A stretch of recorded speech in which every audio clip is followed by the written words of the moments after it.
Everyone, today we will start chapter number 12 the moon. Moon के बारे में पढ़ेंगे, चांद के बारे में पढ़ेंगे। पहला था फेज ऑफ मून, मतलब जो हमारा चांद है वो किस किस तरह का निकलता है। New moon, crescent moon, half moon, gibbous moon and full moon. ये कुछ 4-5 तरीके के हैं जिससे जो मून है इस तरह का निकलता है। Surface of the moon is made of mostly rock. जो मून है वो ज़्यादातर पत्थरों से बना होता है। The surface of the moon is rough and uneven. It is covered with a layer of dust, mountain, valley, plain and craters. Craters are the deep hole formed when meteoroid rock out of the space hit against the surface of the moon. जो moon की surface है वो कैसी है? Moon की surface पे बहुत सारे गड्ढे हैं, बड़े बड़े वैलीज़ हैं, माउंटेन्स हैं और बहुत सारा डस्ट है। वहाँ पे पत्थर बहुत है। और ये जो गड्ढे जो हैं वो गड्ढे बने कैसे हैं? स्पेस के अंदर जो बड़े बड़े एस्ट्रॉइड्स घूमते हैं, वो ये एस्ट्रॉइड्स जब चांद से टकराते हैं तो उससे गड्ढा बन जाता है। तो वो गड्ढे चांद पर बने हुए हैं। ये उसकी चांद की सरफेस है। उसमें एक फ़ोटो दिखा रखी है। ये एक एस्ट्रोनॉट है, इसने एक सूट पहन रखा है। जो सूट पहन के हम स्पेस में जाते हैं इसे हम एस्ट्रोनॉट कहते हैं, जो इंसान ये सूट पहन के स्पेस में जाते हैं। और इसमें सरफेस दिखा रखी है। सरफेस कैसी है इसकी? गड्ढेदार। ये मतलब सरफेस पे गड्ढे हैं, सरफेस बेकार है, उभरी उभरी से है। ये आपकी बुक में आपने इमेज देखी होगी। नेक्स्ट पेज पे चलते हैं। नेक्स्ट पेज पे क्या आता है? Atmosphere condition on moon. Moon का एटमॉस्फेयर कैसा है? पहली बात, मून के ऊपर एटमॉस्फेयर है ही नहीं। मून के ऊपर एटमॉस्फेयर है ही नहीं। मून के ऊपर कोई एटमॉस्फेयर नहीं है, वहाँ पे कोई ऑक्सीजन नहीं है, जिस वजह से हमें वो सूट पहन के जाना पड़ता है। So the side facing the sun extremely hot and the side away from the sun is extremely cooled. इसी वजह से जो मून है, मून का वो हिस्सा जो सूरज की तरफ होता है वो गर्म होता है, और वो हिस्सा जो सूरज की तरफ नहीं होता है वो हिस्सा ठंडा होता है। Phase of moon. अब मून के कौन कौन से फेजेस होते हैं उनके बारे में पढ़ेंगे। मून के फेज़ होते हैं new moon, crescent moon, half moon, gibbous moon and full moon. New moon क्या होता है? जब जो हमारा चांद है, चांद अर्थ और सन सूरज के बीच में होता है और हम उसे देख नहीं पाते, तो उसे न्यू मून कहते हैं। नेक्स्ट आता है क्रिसियस मून। क्रिसियस मून क्या होता है? जब चांद का एक छोटा सा हिस्सा, बस एक छोटा सा हिस्सा ही हम देख पाते हैं, तो उसे क्रिसियस मून कहते हैं। Half moon. हाफ मून क्या होता है? जब चांद का आधा हिस्सा हम देख पाते हैं या आधे हिस्से पर लाइट पड़ती है, तो उसे अब हाफ मून कहते हैं। नेक्स्ट आता है गिब्बियस moon.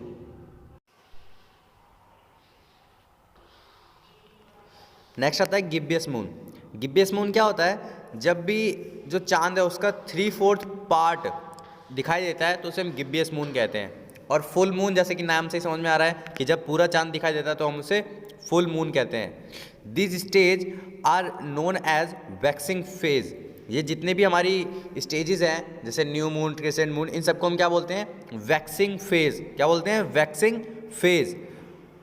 These stages are called waxing phase of moon, decreasing the moon। इसे हम वैक्सिंग फेज या वैक्सिंग फेज ऑफ मून भी कहते हैं, इन सारी फेजेस को। नेक्स्ट पेज पे चलते हैं।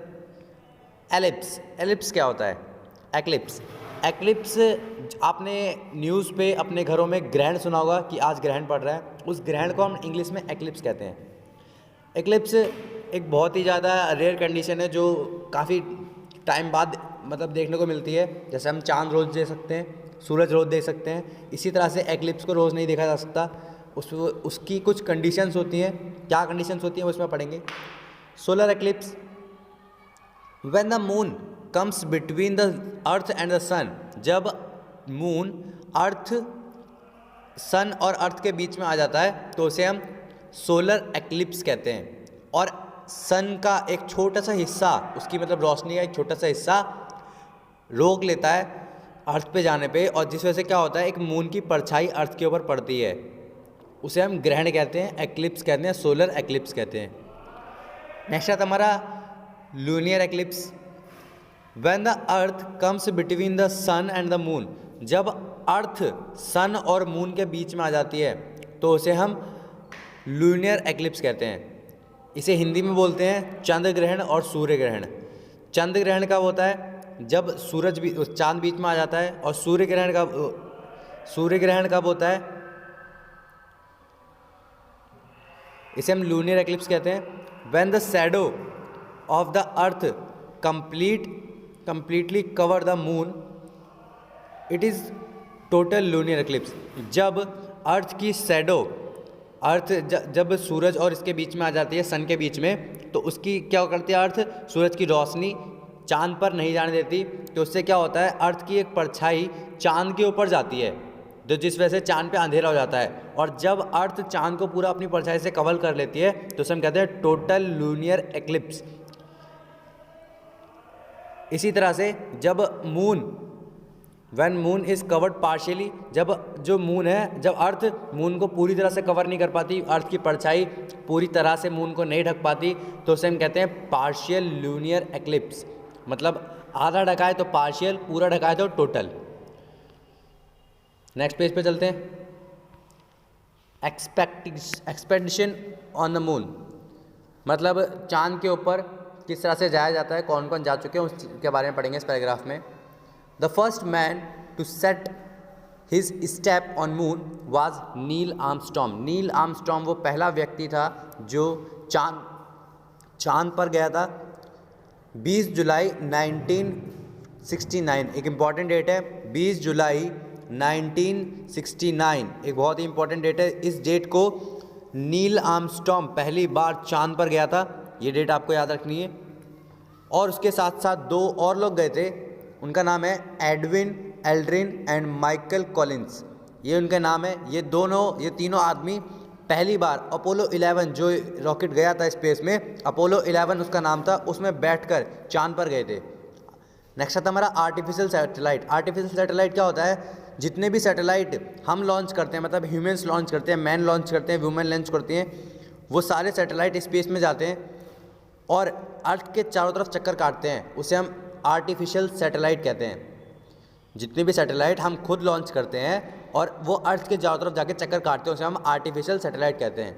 अब यूज़ ऑफ सैटेलाइट, हमने सैटेलाइट लॉन्च तो कर दिया, पर उसका यूज़ क्या है उसके बारे में पढ़ेंगे। Weather satellite, space satellite, communication satellite, ये सैटेलाइट के नाम है।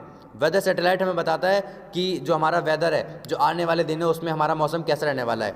स्पेस सैटेलाइट ये हमें बहुत सारी मतलब स्टडीज़ में मदद करता है, बहुत सारी हैवी स्टडीज़ में मदद करता है, जो हमारे आसपास हो रहा है उस चीज़ों को, साइंटिस्ट को मदद करता है उस चीज़ों को समझने के लिए। कम्युनिकेशन सैटेलाइट, कम्युनिकेशन सैटेलाइट का मतलब होता है कि ये वो सैटेलाइट है जो हमें कम्युनिकेट करने में मदद करती है। हमारा दोस्त जो यहाँ से 10 किलोमीटर 20 किलोमीटर दूर बैठा हुआ है, हम उसे आसानी से फ़ोन पे बात कर सकते हैं, कैसे, कम्युनिकेशन सैटेलाइट की वजह से। हम वीडियो कॉल कर सकते हैं, कैसे, कम्युनिकेशन सैटेलाइट की मदद से। तो ये सैटेलाइट्स हमें इस तरह से मदद करती हैं। नेक्स्ट आता है मून एंड टाइड। मून और टाइड, चांद और टाइड्स क्या होता है। टाइड का मतलब होता है जो नदी है, नदी का पानी कैसा होता है, साफ़ होता है, साफ़ सुथरा होता है। रात के टाइम जब उसमें कुछ हवा नहीं चल रही होती तो शांत होता है, बिल्कुल सीधा होता है, सदा। तो क्या होता है, जो चांद है, चांद की ग्रेविटेशन फोर्स की वजह से पानी ऊपर खींचता है, मतलब पानी ऊपर हो जाता, चांद अपनी ग्रेविटेशन फोर्स से पानी को खींचता है, तो उससे क्या होता है, उसके अंदर बहुत सारी लहरें बन जाती हैं जब पानी ऊपर जाता है तो, और उसका बहाव तेज़ हो जाता है। जब बहाव तेज़ हो जाता है उसमें लहरें बन जाती हैं, और लहरें बन जाती है तो क्या हो जाता है, सन उसे ऊपर खींचेगा, सन की जो ग्रेविटी फोर्स है वो उसे ऊपर खींचती है, पानी भी ऊपर जाता है, उसमें लहरें बन जाती हैं, तो उसमें क्या आ जाती हैं, लहरें, और उन लहरों को हम वेव्स नहीं टाइड्स बोलते हैं, जब उसके अंदर लहरें बन जाती हैं सन की वजह से। The sea water on the side of the earth facing the moon pull upward creating bloods in the ocean on both side the sea level raise. जो हमारा सी लेवल है वो बढ़ जाता है, कैसे बढ़ता है, जो हमारा सन है वो उसे पुल करता है, खींचता है, और उससे सी लेवल बढ़ जाता है, इसे हम कहते हैं हाई टाइड।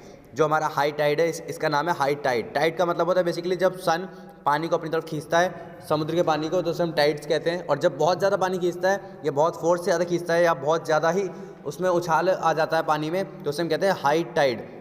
अब आते हैं क्वेश्चन की बारी। क्वेश्चन के अंदर आपको सारे क्वेश्चन आंसर करने हैं। पहला क्वेश्चन नंबर जो है उसके आंसर आपको पेज नंबर 111 मतलब 111 पे मिलेगा। 111 पे चलते हैं। 111 पे आपको क्वेश्चन नंबर 1 का आंसर पॉइंट नंबर 4 लिखना है, पूरा का पूरा जितना भी पॉइंट है ये पूरा लिखना है। क्वेश्चन नंबर 2 के लिए आपको 109 पे आते हैं। 109 पे सोलर एक्लिप्स में जाना है। सोलर एक्लिप्स में स्टार्टिंग से स्टार्ट करना है, और this is called solar eclipse, यहाँ तक लिखना है। तो ये क्वेश्चन नंबर 2 का आंसर है। अब आते हैं क्वेश्चन नंबर 3 पे। क्वेश्चन नंबर 3 आपको 111 पे मिलेगा।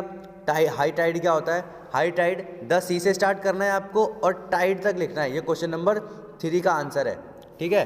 अब आते हैं क्वेश्चन नंबर 4 की बारी। क्वेश्चन नंबर 4 के लिए आपको पेज नंबर 110 मतलब 110 पे आना पड़ेगा। 110 पे आने के बाद आपको क्या करना है, उसमें सिर्फ नाम लिखने हैं कि कौन कौन व्यक्ति थे जो स्पेस में गए थे।